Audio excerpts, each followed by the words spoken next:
Vamos a abrir nuestras Biblias, hermanos, otra vez al Evangelio de Juan en esta mañana y vamos a ver el pasaje final de este capítulo maravilloso que hemos estudiado. Es uno de los capítulos, yo creo que más profundos en toda la Biblia, todo el Nuevo Testamento. La verdad es que hay verdades reveladas en Juan 8 que son muy difíciles de entender, verdades profundísimas.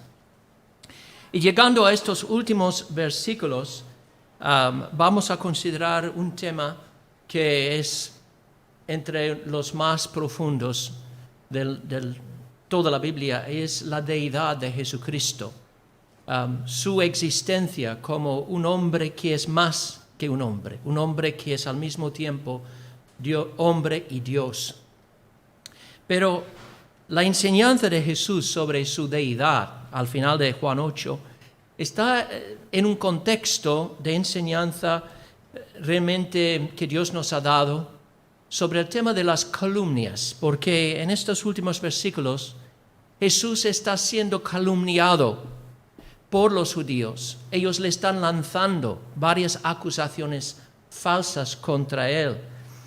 Y durante su ministerio en la tierra, Jesús les dijo a sus discípulos en varias ocasiones que si iban a seguir a él, si iban a ser sus discípulos, tenían que estar preparados para sufrir las calumnias por causa de su devoción a Cristo. Tal clase de persecución es inevitable porque el mundo no es ningún amante de Cristo. Así que si vamos a seguirle, el mundo no nos va a amar. Al contrario, si nuestro Señor tuvo que sufrir calumnias y falsas acusaciones, ¿quiénes somos nosotros para pensar que el mundo nos va a tratar de modo diferente? Tenemos que pasar por el mismo camino por donde ha pasado nuestro Señor, un camino de oposición por parte del mundo. Y en el pasaje delante de nosotros aprendemos una verdad muy importante, que cuando estamos dando testimonio de la verdad, no podemos suponer, si la gente se ofende, que hemos hecho algo mal. Muchas veces, como creyentes, pensamos que la humildad consiste en dudar constantemente de nosotros mismos y decir, bueno, la humildad es tomar una postura agnóstica de decir, pues a lo mejor no tengo razón. Pero fijaos, Cristo se pone firme en la verdad y Él es el más humilde de todos los hombres, pero no concede ni una pizca de la verdad que ha venido a proclamar. Él se pone firme en el camino de la verdad. Los judíos al final de este diálogo han quedado más enfadados con Él que al principio, tan enfadados que cogen piedras para arrojárselas. ¿Y qué hizo Jesús para merecer esta respuesta? Nada. No hizo nada malo. Entonces aprendemos aquí un principio muy importante, es que cuando el mundo se enfada con nosotros, por nuestras ideas, por nuestras creencias, por las cosas que decimos en defensa de la verdad, cuando nos llaman odiadores, arrogantes, fariseos, hipócritas y muchas otras palabras, no debemos suponer automáticamente que el mundo tiene razón en lo que dice.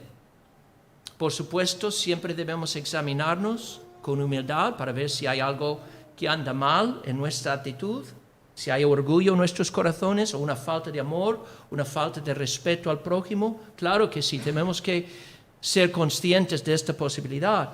Pero muchas veces cuando los hombres se enfadan con nosotros por decir la verdad, el problema no está en nosotros, está en la verdad misma. Es que el mundo no tolera, no aguanta la proclamación de la verdad porque el mundo está en rebelión contra Dios. Y la mejor manera que tiene para silenciar a los voceros de la verdad es lanzarles falsas acusaciones, calumniar su carácter. Así que en esta mañana vamos a considerar primero las acusaciones que los judíos lanzaron contra Jesús y su respuesta, su defensa frente a estas acusaciones. Y después vamos a considerar la reacción de los opositores de Jesús a sus palabras. Entonces vemos en este pasaje por lo menos 3 acusaciones que los judíos hicieron contra Jesús. Primero, le acusaron de ser un samaritano y de tener un demonio. Dice aquí en Juan 8:48, respondieron entonces los judíos y le dijeron, ¿no decimos bien nosotros que tú eres samaritano y que tienes demonio? Fijaos en el verbo respondieron. Están respondiendo a lo que Jesús acaba de decir. ¿Y qué es lo que acaba de decir? Pues les ha dicho que no conocen a Dios, que no son de Dios, que no son hijos de Abraham, ni siquiera, no sus hijos verdaderos. Y ellos se ofenden en gran manera, pero Jesús no puede decir otra cosa, porque su falta de relación con Dios era evidente en su comportamiento. Ellos no, como dice Cristo, el que es de Dios, las palabras de Dios oye. Por esto no las oís vosotros, porque no sois de Dios. O sea, ellos se negaron a oír las palabras de Jesús. Es decir, no quisieron prestar atención a lo que él decía. Ya tenían su mente cerrada. No iba nada de lo que Jesús decía les iba a convencer, porque ya estaban decididos en su oposición a él. No iban a escucharle, no iban a recibir con fe y amor ninguna de sus palabras, no iban a oír nada de lo que él decía. Y por eso dice Jesús, no sois de Dios. Y ellos enseguida lanzan esta acusación. Entonces eres samaritano. ¿Por qué decían eso? Bueno, sabemos que los samaritanos eran los descendientes de los judíos que quedaron en la tierra prometida durante el periodo del exilio, cuando la mayoría de los judíos fueron llevados al cautiverio en Babilonia. Algunos judíos se quedaron en la tierra prometida y al final se mezclaron con y se casaron con la gente pagana de la tierra.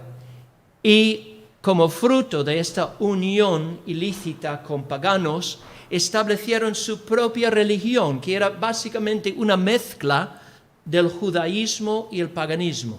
Incluso edificaron su propio templo en el monte Gerizim, y allí practicaban ritos que también eran una mezcla de ritos mosaicos de la ley de Moisés y ritos paganos.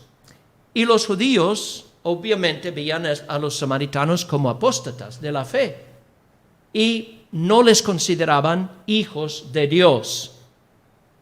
Pero en cambio, los samaritanos tenían la misma postura con respecto a los judíos y no consideraban a los judíos verdaderos hijos de Dios. Entonces, cuando Cristo dice, vosotros no sois hijos de Abraham, no sois hijos de Dios, no sois de Él, entonces lo primero que viene a la mente es, entonces estás hablando como un samaritano.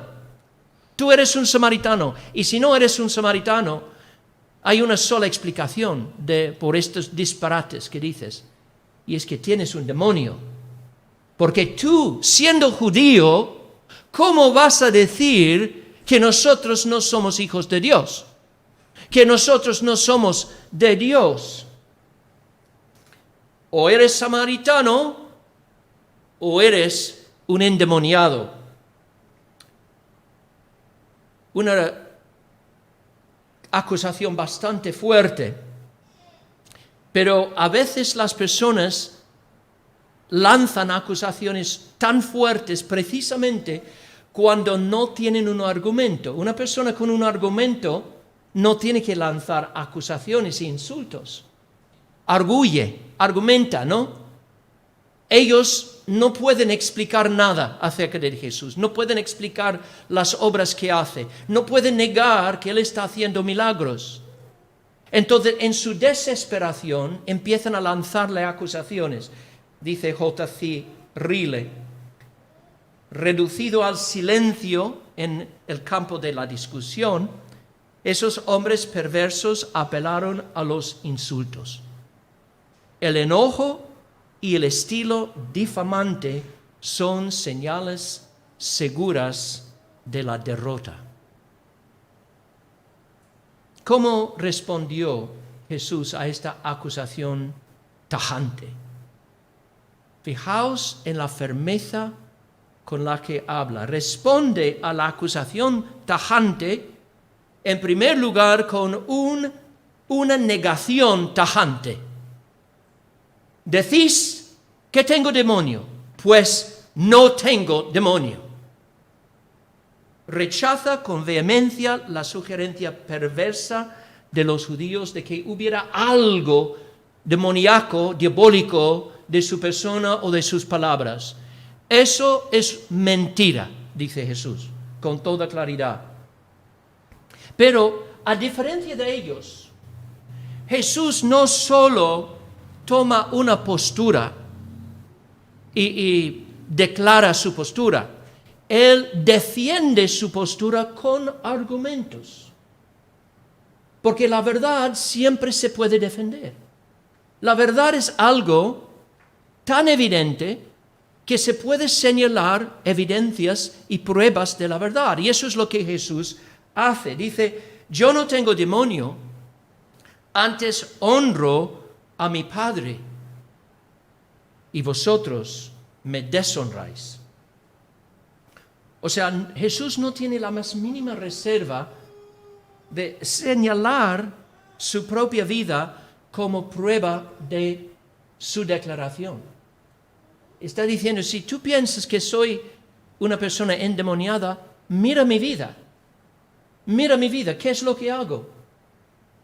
Podéis negar que voy por todo el campo de Palestina bendiciendo a las personas en el nombre del Padre, buscando la gloria del Padre. Y fijaos, incluso los apóstoles en su predicación evangelística, ellos señalaron la vida de Jesús, los hechos de Jesús como prueba de su identidad. Vemos esto, por ejemplo, en el día de Pentecostés, cuando Pedro está predicando el Evangelio, señala los hechos de Jesús. Dice en Hebreos 2, varones israelitas, oíd estas palabras. Jesús Nazareno, varón aprobado por Dios entre vosotros, con las maravillas, prodigios y señales que Dios hizo entre vosotros por medio de él, como vosotros mismos sabéis. Señaló las obras de Jesús como prueba de su identidad.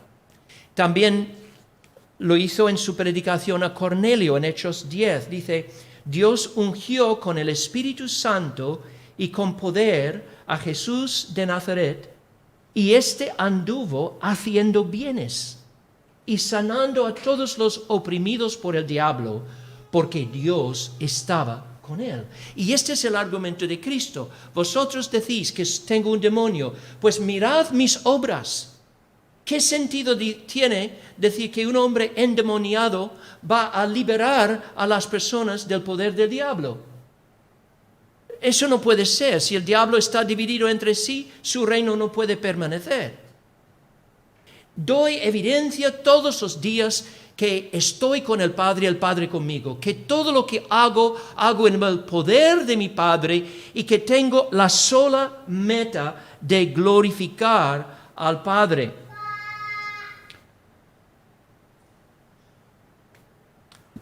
La segunda acusación, cuando Jesús está hablando de sus obras y señalando sus obras, es como si él percibiera la siguiente acusación y antes de que ellos dijeran nada, ya responde. Porque es posible que estos fariseos, estos judíos pudieran haberle dicho, bueno, hacéis obras impresionantes, Sí, pero todo lo que haces, haces buscando tu propia gloria. Entonces, esta fue la segunda acusación. La primera, tú eres samaritano y un endemoniado, pero además eres un hombre ambicioso, egoísta, estás buscando en todo lo que haces tu propia gloria. Y esto ha sido una acusación muy común a lo largo de los siglos, lanzados contra los siervos de Dios, que ellos hacen lo que hacen por motivos egoístas, que buscan su propia fama, la exaltación de su propio nombre, su propia gloria. Otra vez, ¿cómo contesta Jesús? Rechaza tajantemente la acusación tajante. Dice, yo no busco mi gloria. Yo no busco mi gloria. Y lo que quiere decir es que no busca su propia gloria. Porque sí, Él ha venido a este mundo para buscar la gloria de alguien, pero no de sí mismo. Él ha venido a este mundo para buscar la gloria de su Padre. Y es evidente, porque en todo su ministerio Jesús siempre estaba enseñando sobre Dios como el Padre de los creyentes. Y siempre se refería a Dios como su Padre y siempre buscaba glorificar al Padre. ¿Qué quiere decir glorificar? Pues es una palabra que básicamente significa magnificar el honor, el prestigio, la fama, la virtud que una persona tiene en la vida de otra. O sea, si yo busco la gloria de alguien, estoy tratando de magnificar en la vida de otros el resplandor, la fama, el buen nombre de esa persona. Y eso es lo que hacía Jesús. Él buscaba siempre glorificar al Padre. ¿Cómo? Pues vino para revelar al Padre, en primer lugar, para que todos pudieran llegar a conocer al Padre a través de Él. Como leemos en Juan 1 y el versículo 18, a Dios el Padre, nadie le vio jamás. El unigénito Hijo que está en el seno del Padre, Él le ha dado a conocer. Entonces Cristo vino para revelar al Padre, para que otros pudieran conocer al Padre. Vino para reconciliar a los hombres con el Padre. Pablo dice en Colosenses 1, a los colosenses, y a vosotros también que erais en otro tiempo extraños y enemigos en vuestra mente, haciendo malas obras, ahora os ha reconciliado en su cuerpo de carne por medio de la muerte. Así que Cristo revela al Padre, Cristo nos reconcilia con el Padre, y finalmente Cristo vino para llevarnos al Padre, llevarnos a la casa del Padre para siempre. En Juan 14 dice, en la casa de mi Padre muchas moradas hay. Si así no fuera, yo os lo hubiera dicho. Voy pues a preparar lugar para vosotros. Me encanta este versículo, porque está diciendo a sus discípulos, mira, yo no quiero que entretengáis esperanzas vanas. Si realmente esta vida fuera todo, si todo se acabara aquí, si no hubiera una vida después de esta vida, un lugar maravilloso, ¿a dónde vais a ir? Os lo hubiera dicho. Porque no quiero que mi pueblo tenga esperanzas falsas. Eso es lo que está diciendo. Si así no fuera, yo os lo hubiera dicho. Voy pues a preparar lugar para vosotros. Hay un lugar para los creyentes en el cielo. Pero veis cómo todo lo que hacía Cristo tenía como fin magnificar al Padre. Y Él no tenía que buscar su propia gloria, porque había otro que se encargó de glorificar a Jesús. ¿Y quién fue ese otro? El Padre mismo. O sea, hay algo maravilloso aquí, ¿no? Jesús se olvida de sí mismo totalmente y se dedica a glorificar al Padre. Y es a través de glorificar al Padre que Dios trae gloria a Cristo. Dios se encarga de glorificar a su propio Hijo. Por eso, la noche antes de ir a la cruz, esta fue la oración del Señor. Dijo a su Padre Celestial: Padre, la hora ha llegado. Glorifica a tu Hijo, para que también tu Hijo te glorifique a ti. ¿Qué estaba pidiendo? Pues estaba a punto de entrar en la fase más difícil de todo su ministerio. Y como hombre sabía que no tenía fuerzas humanas para sostener la carga de dolor que estaba a punto de soportar. Y por eso está pidiendo al Padre la gracia para entrar en esta fase de su ministerio, para convertirse en el Salvador de su pueblo a través de estos sufrimientos, para que por medio de su crucifixión, su muerte, su resurrección, su ascensión, su coronización a la diestra del Padre, su entronización, Él puede traer gloria al Padre. Entonces está pidiendo que el Padre le glorifique a fin de que Él pueda glorificar al Padre. Pero fijaos en la advertencia que les da a los judíos. Describe al Padre así: hay quien la busca, es decir, busca mi gloria, y juzga.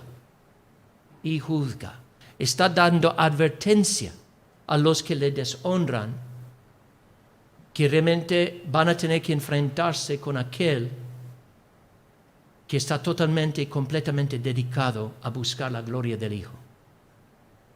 Y si estamos en contra del propósito del Padre, vamos a ser juzgados por el Padre. Dice otra vez el comentarista Rile: el Padre Celestial, que desea y promueve mi gloria, dice Jesús, juzga con desplacer a los que me deshonran y los castigará en el último día.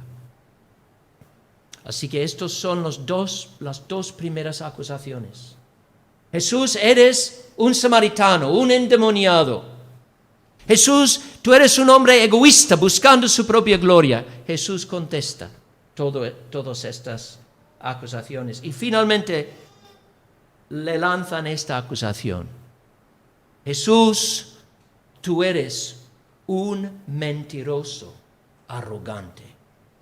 Un mentiroso arrogante. Vemos esto en el versículo 51.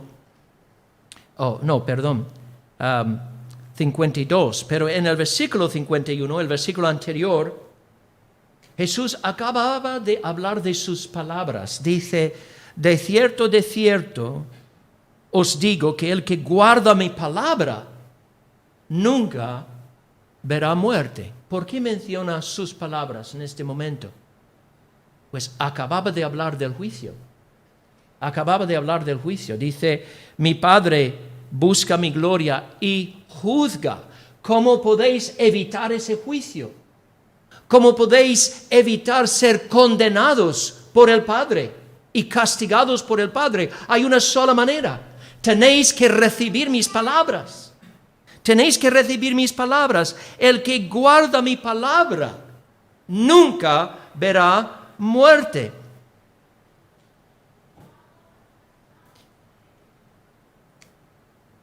Y dice que sus palabras tienen el poder de otorgar la vida eterna. Y este es el punto que los judíos, pues ellos se fijan en este punto y lanzan su última acusación: tú eres mentiroso. Y su argumento es este, que Jesús está reclamando un atributo que no tenía ningún otro grande de la historia. Dice en el versículo 53, ahora conocemos que tienes demonio. Abraham murió y los profetas. Y tú dices, el que guarda mi palabra nunca sufrirá muerte. ¿Eres tú acaso mayor que nuestro padre Abraham, el cual murió y los profetas murieron? ¿Quién te haces a ti mismo? ¿Entendéis su argumento? Están diciendo, mira, el hombre más grande de la historia ha sido Abraham, el padre de los creyentes, y él habló muchas palabras de Dios. Él era un profeta, comunicó fielmente las palabras de Dios, y los profetas también. Pero ¿dónde están ellos? En sus tumbas. El hecho de que hablaban las palabras de Dios no les mantuvieron vivos hasta el día de hoy. Han muerto todos. Tú estás reclamando un poder que ellos no tenían. Tú estás diciendo que tus palabras tienen el poder de otorgar vida a ti mismo supuestamente y a todos los que te escuchan y que creen en ti. Pero ningún otro ha manifestado este poder. Es obvio pues que eres arrogante, que eres un mentiroso empedernido, que tienes un demonio. Pues obviamente los judíos no entendían, obviamente, que Jesús estaba hablando del triunfo final del poder de la vida en la vida de aquellos que confían en Él. No estaba negando que cada uno de nosotros, si el Señor tarda en regresar, vamos a tener que pasar por el umbral de la muerte física. Este es el fin de toda carne. Cada uno de nosotros tenemos que morir físicamente. Estos cuerpos que tenemos tienen su fecha de caducidad. Vamos a tener que dejarlos aquí, en esta tierra, y van a volver al polvo. Jesús no está negando nada de eso. Está hablando más bien de lo que se llama la segunda muerte. Está diciendo, si alguien cree en su corazón las palabras del Evangelio que Jesús proclama, jamás verá la segunda muerte. Aunque pase por el umbral de la muerte, aunque muere físicamente, cuando muere estará en la presencia gloriosa de Dios y algún día su mismo cuerpo será resucitado en gloria para siempre. Jamás verá la muerte en toda su fuerza, en toda su maldad. Es una persona que ha sido liberada del poder de la muerte. Entonces responde a su acusación en dos partes. Le han acusado de ser un mentiroso arrogante. Primero responde a la acusación de arrogancia. Y curiosamente se pone de acuerdo con ellos en algo. Se pone de acuerdo de que si él en realidad buscara su propia gloria, como ellos dicen, entonces él sí sería un hombre arrogante y no tendría gloria cualquiera. Dice aquí, si yo me glorifico a mí mismo, mi gloria nada es. Mi Padre es el que me glorifica, el que vosotros decís que es vuestro Dios. Entonces no es arrogante porque no busca su propia gloria. Vuelve a decir lo mismo, yo busco la gloria de mi Padre. Estoy de acuerdo, si buscara mi propia gloria, no tendría gloria. Pero luego, a la acusación de ser mentiroso, él dice que por definición mentir significa afirmar la validez de algo que no sea la verdad. Si alguien dice la verdad, nadie puede acusarle de ser mentiroso. Entonces está diciendo, mira, cuando yo digo yo conozco a Dios, no estoy mintiendo porque esta es la pura verdad. Y cuando digo vosotros no conocéis a Dios, que no sois de Dios. No soy mentiroso porque estoy afirmando la pura verdad. Aunque no os guste, esta es la verdad. Vuestras obras demuestran que no conocéis a Dios y que yo sí conozco a Dios. Jesús sabía que sus oponentes no conocían a Dios, eran maliciosos, eran vengativos, eran hombres llenos de homicidio. Así que él no es un mentiroso arrogante, como los judíos alegaban. Pero sí se veía más grande que su padre Abraham. Porque ellos tienen que entender algo acerca de Abraham. Y eso es lo que Cristo les dice ahora.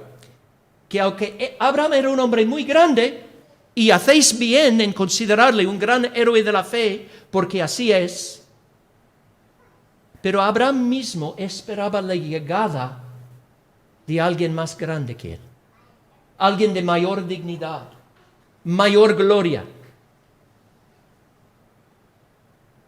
Y dice Jesús aquí, Abraham vuestro padre se gozó de que había de ver mi día y lo vio y se gozó. Este es un versículo que ha llamado la atención mucho a los comentaristas porque Jesús está afirmando claramente aquí un conocimiento personal de Abraham, de lo que Abraham sabía y no sabía.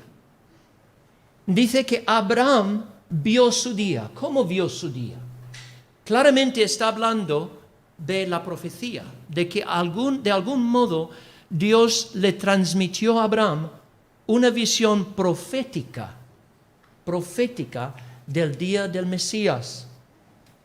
O sea, le dio una revelación, por muy ambigua que fuera, de que algún día, Dios iba a enviar a alguien grande, muy grande, para reconciliar a los hombres con Dios. Y cuando se le dio a Abraham esta visión, pues yo creo que no podemos ser dogmáticos porque el texto no dice.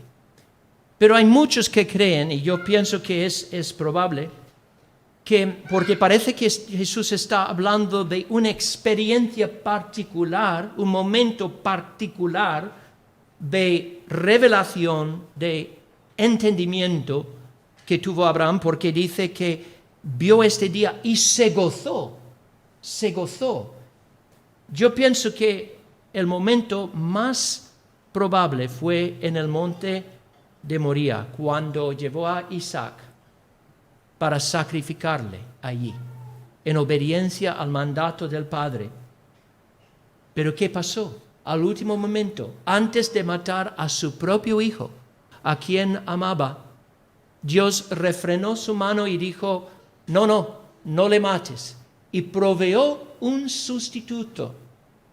Podemos leer acerca de eso en Génesis 22. Génesis 22. Y fijaos lo que dice aquí.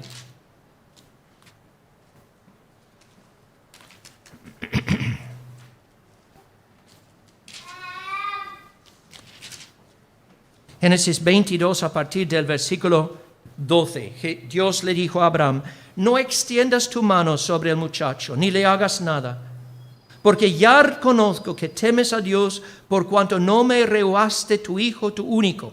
Entonces alzó Abraham sus ojos y miró, y aquí a sus espaldas un carnero trabado en un zarzal por sus cuernos. Y fue Abraham y tomó el carnero y lo ofreció en holocausto en lugar de su hijo. Dios proveyó un sustituto. Y luego dice el texto, y llamó a Abraham, fijaos en esto, llamó a Abraham el nombre de aquel lugar, Jehová proveerá. Por tanto se dice hoy, en el monte de Jehová será provisto. No dice fue provisto. Interesante, ¿no? Abraham no dijo, Jehová proveyó. No. Vio en este acontecimiento un principio, una realidad, que Dios provee a su pueblo, provee a las necesidades de su pueblo. Y si la necesidad más grande de su pueblo es el perdón de pecados, Dios proveerá. Dios proveerá un sustituto para cargarse de la carga del pecado. Y dice, por eso, el monte se llama Jehová, de Jehová será provisto. Pues esta última declaración de Jesús provocó una fuerte reacción otra vez. ¿Cómo puede Jesús hablar de lo que Abraham vio y esperó? Y Jesús les explica. Cuando ellos te dicen, aún no tienes 50 años y has visto a Abraham. Y ahora digamos, el punto clave. Jesús les dijo, de cierto os digo, antes que Abraham fuese, yo soy. Tomaron entonces piedras para arrojárselas, pero Jesús se escondió y salió del templo y atravesando por en medio de ellos, se fue. Ellos razonaban, es imposible que un hombre de menos de 50 años supiera algo sobre lo que Jesús, o lo que Abraham conocía o sabía. Es un mero hombre. Pues ahí fue su error. Ahí fue su error. Ellos veían a Jesús como un mero hombre. Esta es la raíz de todos sus problemas. Se negaron a reconocer quién era este hombre delante de ellos. Siguieron viéndole como un mero hombre. Jesús no negó nunca su plena humanidad. Su plena humanidad. Jesús obviamente era hombre, un hombre de carne y hueso como cualquier otro hombre, pero nunca era un mero hombre. Jesús es la única persona que ha aparecido sobre el escenario de la historia que es más que un hombre, porque en este hombre, el creador del universo, el Dios infinito, el Dios vivo y verdadero, ha tomado carne y hueso y se ha hecho hombre. Y esto es lo que Jesús está diciendo con toda claridad. Antes que Abraham fuese, yo soy. Dice el padre de la iglesia, Crisóstomo. No dijo Jesús, antes que Abraham fuese, yo fui, sino yo soy. Así como el Padre hace uso de la expresión yo soy, es uno de los nombres de Dios en el Antiguo Testamento, Cristo también la emplea porque denota una existencia continua que el tiempo no puede medir. Por esa razón, la expresión les pareció a los judíos una blasfemia. Y fijaos en su reacción. A pesar de todo lo que Jesús les ha dicho, les ha dado la mejor refutación posible de sus calumnias, les ha dado la mejor defensa posible de su deidad, de la gloria de su persona, pero aún así se enfadan con él más que nunca y quieren matarlo en aquel instante porque según ellos es un blasfemo, porque es un mero hombre colocándose al nivel de Dios. Pero de algún modo milagroso, yo digo milagroso porque no hay otra explicación. Dice el texto que Jesús se escondió y salió del templo atravesando por en medio de ellos. Es muy curioso, ¿no? Se escondió y salió atravesando por en medio de ellos. Es como si yo creo que da la impresión de que Dios cegara a los judíos en este mismo instante, de que no reconocieran a Jesús y que Él se fue. Él se fue. Pues en respuesta a todas las calumnias contra su persona, Jesús respondió con claridad y de forma asegurada. Fijaos, Cristo no respondió a nada de forma apologética, pidiendo perdón por ser tan dogmático. Él no dijo, bueno, perdonad por favor mi dogmatismo, a lo mejor tenéis razón, a lo mejor en realidad soy un hombre endemoniado, a lo mejor en realidad soy un narcisista buscando su propia gloria o un mentiroso arrogante, envaneciéndome por encima de los demás hombres. Oh, perdóname si me equivoco. ¡No! Jesús no pidió perdón por nada. Sobre todo no pidió perdón por ser dogmático en un asunto de la verdad revelada de Dios. Ni tampoco adoptó una actitud de agnosticismo sobre quién era. No dijo, bueno, creo que soy Dios, pero yo sé que es un gran misterio y si no estáis convencidos está bien. No solamente dijo que era Dios, obviamente está diciendo, pero que había abundante evidencia demostrando, probando más allá de toda duda, de que Él decía la verdad. En otras palabras, Jesús se defendió contra las calumnias falsas. De forma tajante negó la validez de toda acusación falsa e insistió en su identidad como el Mesías prometido enviado por el Padre. Insistió en su identidad además como un ser eterno. Y hermanos, yo creo que una gran lección que sacamos de este pasaje es la siguiente.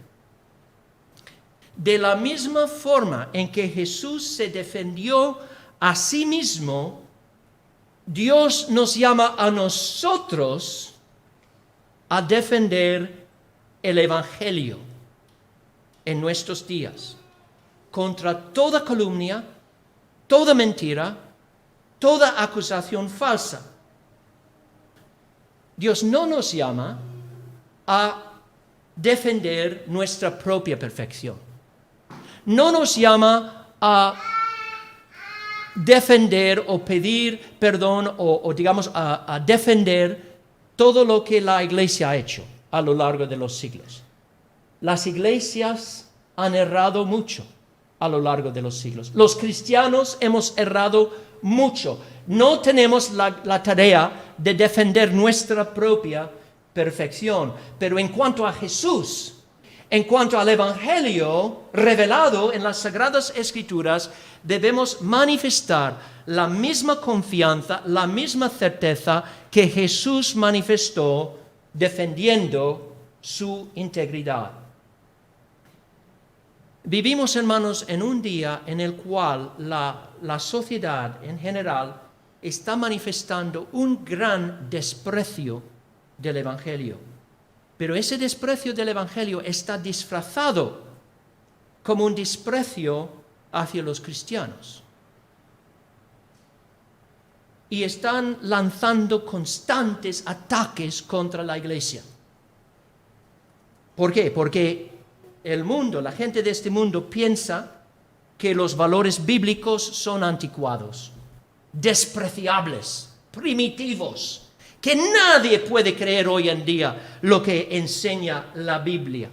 Nadie puede creer y nadie debe creer lo que nosotros creemos acerca de la persona de Jesús, acerca del carácter de Dios como un Dios santo y justo y no solo un Dios de amor. Nadie debería creer lo que creemos acerca del pecado, acerca de la sexualidad humana, acerca de la familia, del matrimonio, acerca de la soberanía de Dios en la salvación, acerca de muchas cosas. El mundo piensa que debemos pedirle disculpas al mundo por nuestras creencias. Y nuestra respuesta tiene que ser para nada. No tenemos ninguna razón para avergonzarnos del Evangelio de Cristo. No tenemos ninguna razón para pedir disculpas al mundo por creer en la Biblia y creer en sus enseñanzas y los valores enseñados allí.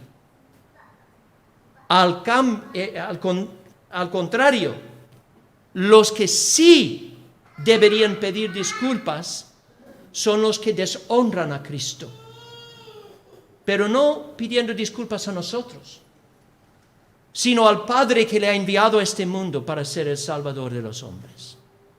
Es el mundo que debería avergonzarse por su rechazo de Jesucristo. Hermanos, yo creo que no debemos ceder a un espíritu de timidez, de una falsa humildad, que realmente no es humildad, es simplemente creer a medias el Evangelio. Dice Peter Jones, un maestro que ha escrito mucho sobre el tema de la cultura actual, dice: algunos cristianos modernos creen que las dificultades de la Iglesia para llevarse bien con la cultura son en gran parte autoimpuestos y evitables. A la cultura no le agradamos porque los cristianos somos socialmente desagradables y nos equivocamos en el testimonio cristiano.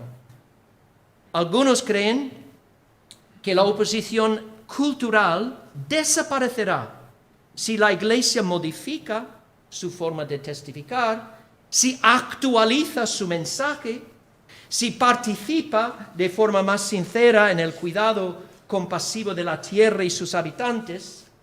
O sea, la culpa siempre la tiene la Iglesia. Si el mundo no está respondiendo al Evangelio, la culpa la tiene la Iglesia. Pero John sigue diciendo, incluso algunos están muy angustiados de que la generación joven de hoy percibe el mundo de forma diferente a las generaciones anteriores y que esto hace que el cristianismo sea una vergüenza y un fracaso, porque no parece muy atractivo, ni tiene mucho sentido para esta generación, que quiere creer que hay muchos caminos a Dios. Una generación que tiene muchos problemas con esta idea de la exclusividad del Evangelio. Pero dice Jones, ¿por qué es obvio que el cristianismo necesita cambiar? ¿Solo porque la generación actual no lo encuentra inmediatamente apetecible? Hermanos, nunca debemos olvidarnos de esto. Nuestra fe no se basa en las modas. Nuestra fe se basa en hechos seguros, acontecimientos de la historia imborrables. Nuestra fe se basa en una revelación doctrinal dada por Dios, no inventada por los hombres. Porque al fin y al cabo, lo que Jesús dice en el versículo 58, esta es la clave de todo. O Jesús es encarnado. Si Él no hizo los milagros registrados en la Biblia, si Él no resucitó corporalmente de los muertos, entonces deberíamos abandonar inmediatamente la fe cristiana como el mayor engaño en toda la historia y condenar en los términos más tajantes a Jesús de Nazaret por ser un mentiroso, igual que decían los judíos. Pero si Él es Dios encarnado, si hizo exactamente lo que la Biblia dice que hizo en Palestina en el primer siglo, si resucitó corporalmente de entre los muertos, entonces nuestra única respuesta tiene que ser caer a sus pies y adorarle y entregarnos a Él incondicionalmente como nuestro Señor, el Señor de nuestra vida, el Salvador de nuestras almas. Si Él es el Hijo de Dios, no tenemos nada, absolutamente nada, de que disculparnos. No tenemos que pedir perdón a nadie por creer lo que creemos, porque Él nos ha mostrado el único camino al Padre. Y esto es el mensaje que tenemos que llevar a la generación perdida a nuestro alrededor. Que Dios se ha hecho carne en la persona de Jesucristo. Y como Jesús dijo, yo soy el camino, la verdad y la vida. Y nadie viene al Padre sino por mí. Si tenemos que pedir disculpas a alguien, quizá debemos pedir disculpas a Dios por cojear con dos opiniones. ¿Os acordáis de las palabras de Elías en el Monte Carmelo a los judíos que pues no estaban 100% convencidos de su propia fe y por eso flirteaban con el paganismo? ¿Y qué es lo que Jesús o lo que Elías les dijo a aquella generación?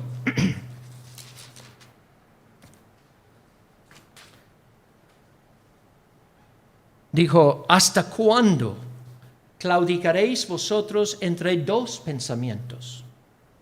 Si Jehová es Dios, seguidle. Y si Baal, id en pos de él. O sea, lo que tenemos que entender es esto, que el cristianismo es 100% mentira o es 100% la verdad. No podemos coger un poco de aquí, un poco de ahí, un poco de budismo, un poco de islam, un poco de la filosofía secular, un poco del cristianismo y formar nuestra propia religión. Cristo no nos permite eso. O tenemos que reconocer quién es Él, o tenemos y debemos rechazarle completamente.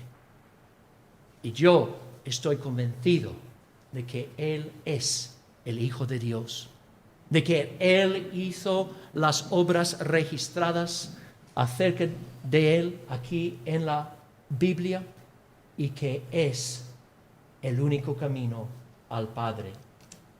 A la luz de esta gloriosa declaración, antes de que Abraham fuese, yo soy. A la luz de estas palabras, hermanos, renovemos cada uno nuestro compromiso con este hombre.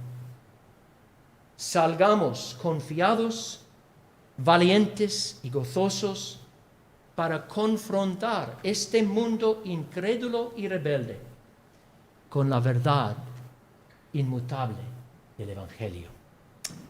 Amén. Vamos ahora a terminar.